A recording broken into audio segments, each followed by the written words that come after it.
nothing but the truth. As the new year gets underway, Prime Minister Narendra Modi is confronted with two major challenges that could impact India and Indians. One of them is domestic. The Prime Minister has to come up with bold reforms to rev up a slowing economy and ensure equitable growth. The other challenge the Prime Minister has to face is the disruptive international order, especially once Donald Trump takes over as President of the USA on January 20th. Prime Minister Modi has to find a way to strike a win-win deal with Trump on issues such as tariff and migration grouses that he has against India. Hello, I'm Raj Chengappa of India Today and your host for Nothing But the Truth, which is my weekly X-ray of key issues that matter to you without holding back on the truth.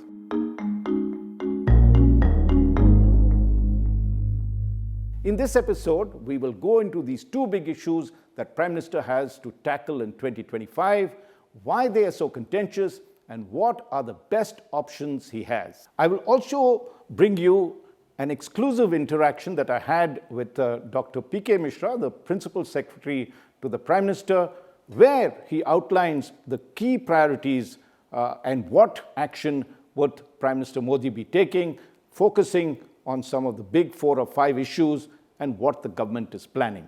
Let's begin with the home front first, with the Indian economy yet again buffeted by powerful headwinds. The H1 figures, or the half-yearly figures of performance for financial year 24-25 that is, does show a perturbing slowdown in GDP growth.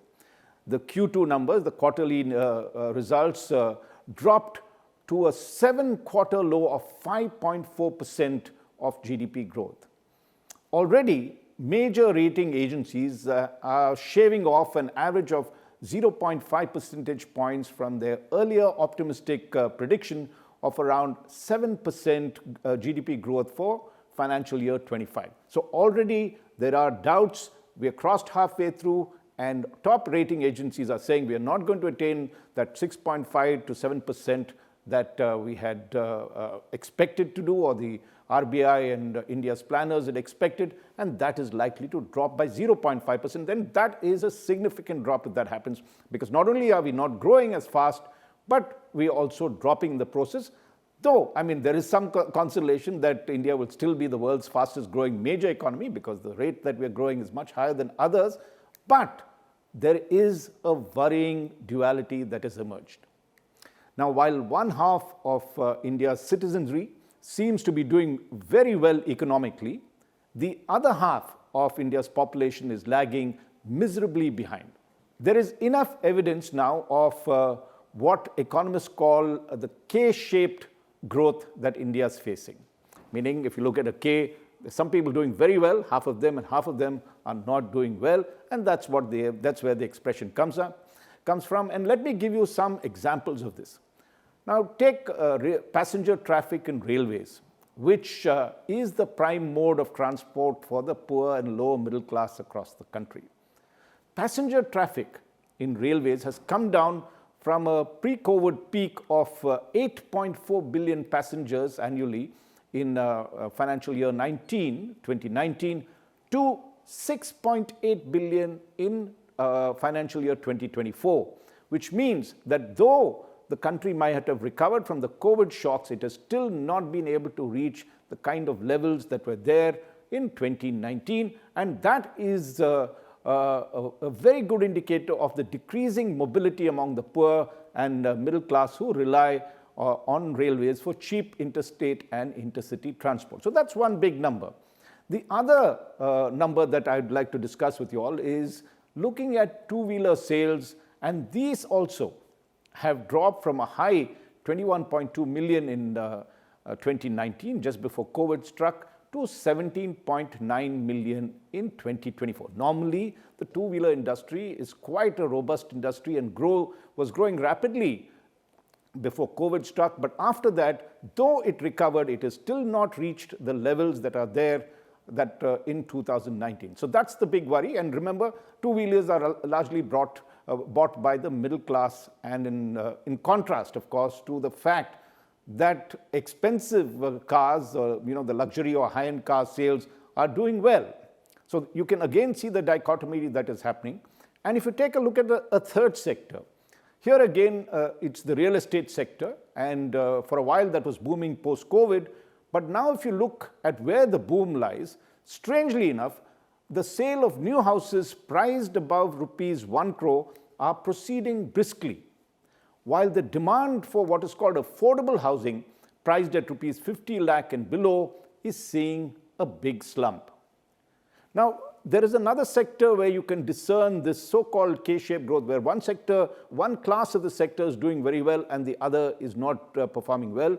So if you take a look at the what is called these fast-moving consumer goods, or the sales of fast-moving consumer goods, that's your toothpaste, soaps, and other things that's there.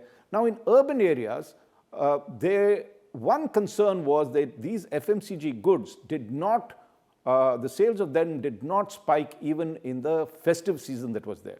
Experts say that the main causes of the fact that there's been a slump in demand of these FMCG goods, as well as the other examples that I gave you, is that there's been a rising real estate cost, food inflation has gone up, and there has been what is called a slower wage growth for the middle class. Now, that is also evident by the fact that when we saw in the recent elections the way political parties wooed the electorate with freebies, and this is a good indication of the economic distress many of the people in the country are suffering. Despite Prime Minister Modi denouncing the so-called Revdi culture, as he put it in the past, his own party, the ruling Bharatiya Janata Party or BJP, is also playing the Revdi game. In 2023, just a year before the general elections, Prime Minister Modi even extended for another 5 years what is called the Prime Minister's Garib Kalyan Anna Yojana. Now, this is the world's largest free ration scheme that benefits 800 million people across the country and costs the exchequer rupees 2 lakh crore a year. A good indication again where we are not able to ease the pressure off, and we have to continue to subsidize living for the poor and the middle class. And all this though, all these measures that were taken did not prevent the rude shock that Prime Minister Modi and the BJP got in the 2024 general election, when, as we know, they failed to secure a simple majority on their own. But to his credit, subsequently, Prime Minister Modi regained political momentum as the BJP won the crucial Haryana and Maharashtra polls. Coming up in 2025, this year, there are two significant assembly polls. One is the Delhi poll that will happen next month, and of course Bihar later in the year. Both of these will take place, as I said, in 2025, but their outcome is unlikely to inhibit the Prime Minister from taking radical decisions. And that is important, that politically he has somewhat of a year where he can take the kind of decisions that are needed to rev the economy, which I had mentioned earlier had slowed down considerably. One of the opportunities is the upcoming union budget, which will be presented on February 1st. And this could be a very good time to initiate bold reforms that directly benefit India's poorer half. We saw how they've been lagging behind while the rich are doing well, and also to boost economic growth. In recent weeks, the Prime Minister and his team have been engaged in discussions with a wide range of experts to boost livelihood opportunities and, of course, incomes to the needy.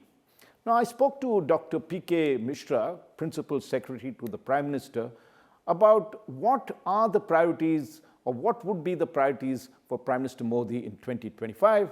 And this is what he told me, and I'm quoting him: apart from enhancing the capacity and resilience of the economy to grow despite external challenges, the focus in 2025 will be on sustaining high growth, creating new economic opportunities through structural reforms, compliance, rationalization, and infrastructure development. Now, hang on to each of these 4 points because they're critical coming from the Prime Minister's office. As I had mentioned again, sustaining high growth, creating new economic opportunities through structural reforms, compliance rationalization, and infrastructure development. I've repeated that because you will see in the coming year all these 4 areas get the emphasis that Dr. P.K. Mishra is talking about. How they will play out, we need to wait and see in the budget and in the months ahead. Now, one of the big things that had come up in the last year as well was the fact that we need to give education and skill development a major boost. These are key priorities. In Budget 2024, if you recall, that was presented in July, not too far ago, 6 months ago, the Modi government announced massive internship and employment incentive schemes and also called for an upgradation of ITIs or industrial technical institutes to boost skilling. Together, they said these would benefit 41 million youngsters. That's a very large number, and it is the largest ever skilling program that is launched. So experts say that if you recall, with Aadhaar, where Nandan Nilekani, the software czar of India and a whiz kid on all this, was roped in to helm the project.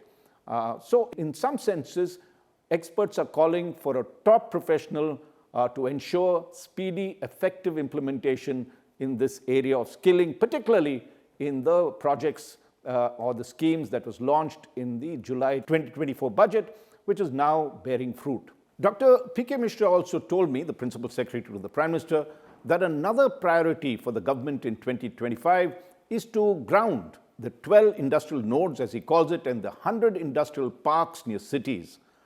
And these have what is termed as plug and produce facilities to incentivize manufacturers to come.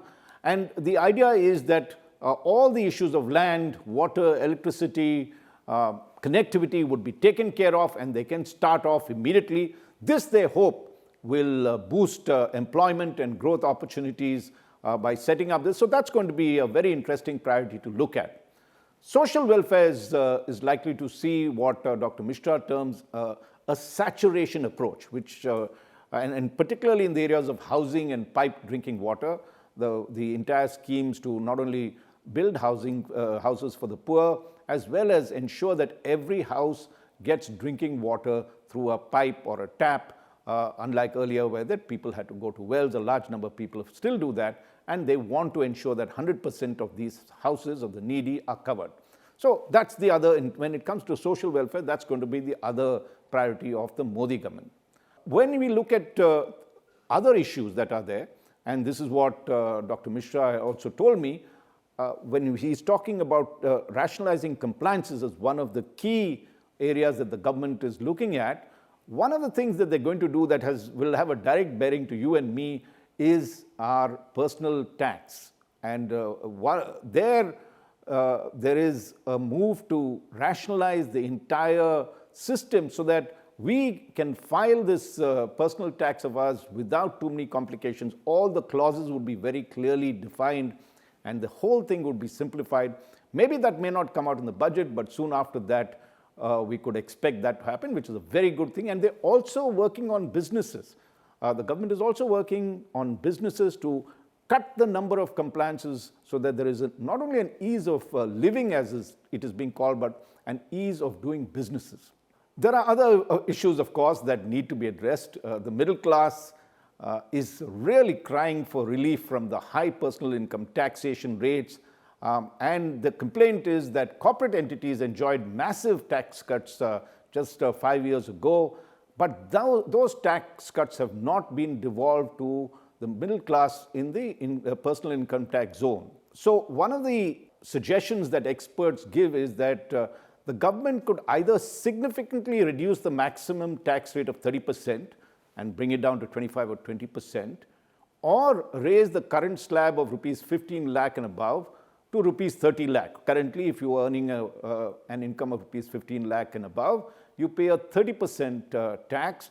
So the demand is move it up to 30 lakhs. And so that what it will do is that it will give the middle class a lot more money in their hands and could boost consumption. One of the problems the government has is the offtake of goods, and therefore the private sector is not producing more than what is needed because there is just no demand that is there.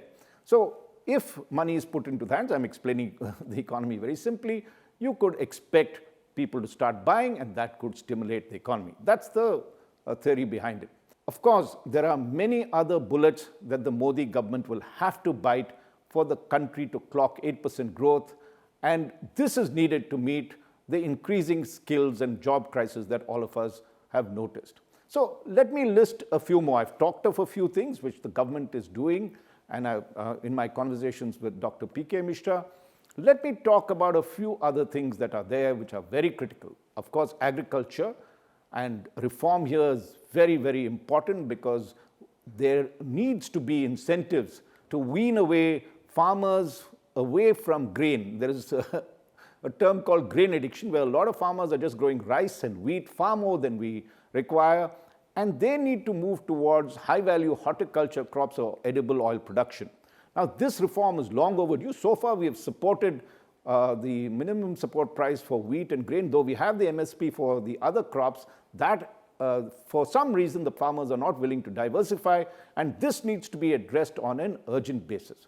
There is also a very high fertilizer subsidy for farmers, and there is complaints of enormous leakage to the non-farm sectors, and this needs an urgent review because otherwise the cost of production keeps going up. You try to subsidize with fertilizers, and then you end up paying a huge subsidy bill, but the impact is not being shown. The farmers don't benefit. There's a whole lot of others who shouldn't be getting it benefit. That's the charge that is there. Also, businesses are now saying that it is time to revamp the goods and services tax, the GST. It needs to be far more rational and effective. There are a lot of somewhat absurd examples of how taxation is done. Even if you have to buy a thing like a cake or chocolates, there are a whole range of taxes varying from 5% to 18% in terms of just these food items, and therefore there's a call to make it more rational. This is something Finance Minister Nirmala Sitharaman would have to confront. The other issue is that there had been a lot of promise of asset monetization of public sector units. The government had laid down a roadmap. So far, that is on a very slow drive. I'm not going to throw figures at you, but it needs to shift into high gear because not only does that put more money into the hands of the government to deal with the huge welfare schemes and other capital expenditure they would want to do, but also make a lot of these units more efficient in terms of their performance. Equally urgent is, experts say, is financial sector reform, including permission to set up more private banks. That has been stagnant for a while, and this could help ease the credit squeeze and encourage entrepreneurship. That's what experts say. This is the list that they've given. But I would just touch a couple of other sectors, and one of them is tourism. We know that India has tremendous tourism potential, and yet countries like Thailand and Singapore and other countries have far more tourists coming into their countries, tinier, smaller countries than what we have. What needs to be done? This is something that the government has been trying to work on for the last decade, but hasn't really pushed the envelope beyond a certain point. Some suggestions are that it's time to really have a visa-free regime, which enables a lot of people from other countries. You can restrict those that are sensitive countries and allow tourists to come in freely into the country and not be hassled in terms of getting a visa. And that, if you notice, even we go to countries, Thailand had a visa-free policy for Indians, and now a lot of Indians are lining up. I went there last year because you just walk in, get your visa and go. And apart from that, things like the VAT refund, the value-added tax refund for tourists, the things that you buy at home, buy from Indian markets when you're a tourist, you can claim that if you're a foreigner when you exit, as we do when we go to other countries. Now, tourism is a huge area for employment. If you encourage tourism and boost tourism, there would be a lot of gainful employment that you could create, and as we know, jobs is a critical thing.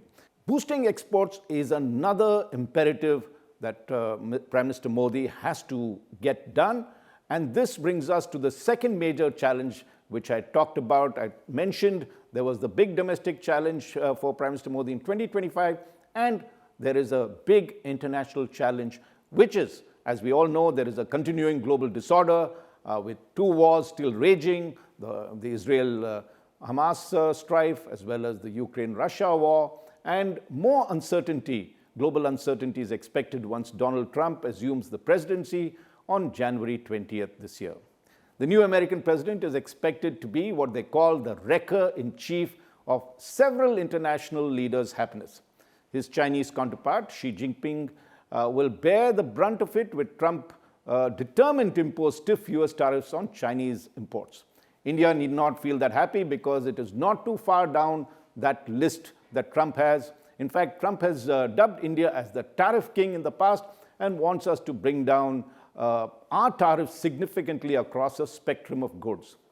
There is also the growing population of illegal immigrants in the US. They now number apparently around 700,000, which is among the highest in that country. Now, not only has President-elect Trump at the moment, threatened mass deportations during his campaign, he is also expected to put crimps on legitimate Indian H-1B work visas. Both of these are of great concern for the Indian government and the middle class particularly, that looks forward to going to the US. However, Trump's demolition drive could, particularly with China, could spell opportunities for India. And that's what India needs to look at. Because if Trump makes Chinese imports expensive in America, it will allow Indian exporters to make deep inroads into the lucrative American market. It will also help India become an integral part of the global value chains. Senior central government officials that I spoke to believe that the geopolitical shift away from Chinese trade could benefit several labor-intensive export sectors of India, such as textiles, toys, footwear, and agri-products. Now, capital-intensive products like electronic goods, semiconductors, pharmaceuticals, and heavy chemicals could also gain from the tailwinds of the China Plus movement that is currently on and will gain momentum once Trump comes in. The Indian officials that I spoke to believe that the big opportunity lies in long-term strategic trade, integration and research collaboration with the US in areas such as IT hardware, defense, biotechnology, nuclear technology, and artificial intelligence. So Prime Minister Modi has two big choices while dealing with the tricky tariff and immigration concerns that President Trump has raised. Prime Minister Modi can offer a tempting bargain by choosing to either lower tariffs on certain goods for the US to give Trump a win, or he could agree, Prime Minister Modi could agree to take back a limited number of illegal Indian immigrants. Given the fact that President Trump is known to be transactional in nature, Prime Minister Modi could also do a bit of both. He could secure a win-win deal with Trump by offering to lower some tariffs and also to take back some illegal immigrants. Of course, both of these choices are fraught with risks. In either event, Indian interests stand to lose, and the political costs are high for Prime Minister Modi. Lowering tariffs for US manufacturers could hurt a large domestic constituency of corporates, and any concessions on the immigration front could upset the middle class, who regard America, as I said earlier, as a land of opportunity. Every year, there are droves of Indians who enter America, both legally and illegally, and these could be impacted. So there are two tough challenges that Prime Minister would have to deal with top priority and with the nerve and skill that he is reputed to have. Crises always seem to have brought out the best in Prime Minister Modi, and the global economic shocks in the wake of the Trump presidency could create, I'm not saying it would, it could create a 1991-like moment for the Prime Minister, as if you recall, the late Dr. Manmohan Singh had to face. This could allow Prime Minister Modi to undertake the bold reforms needed to put India on the fast track and move it even more rapidly towards the destination that he dreams of, and we all dream of, a Viksit Bharat. For more details, you can read the latest issue of India Today titled Vision 2025. Apart from my analysis on the challenges for Prime Minister Modi, we have 15 others, top experts who have written essays on the key issues that confront India, whether in geopolitics, the economy, defense, governance issues, health, and many, many more issues that India will have to confront in 2025. So do pick up a copy of the magazine. This is what the cover looks like. Thank you for being with me in this episode of Nothing But the Truth. I look forward to having you with me next week. Nothing But the Truth.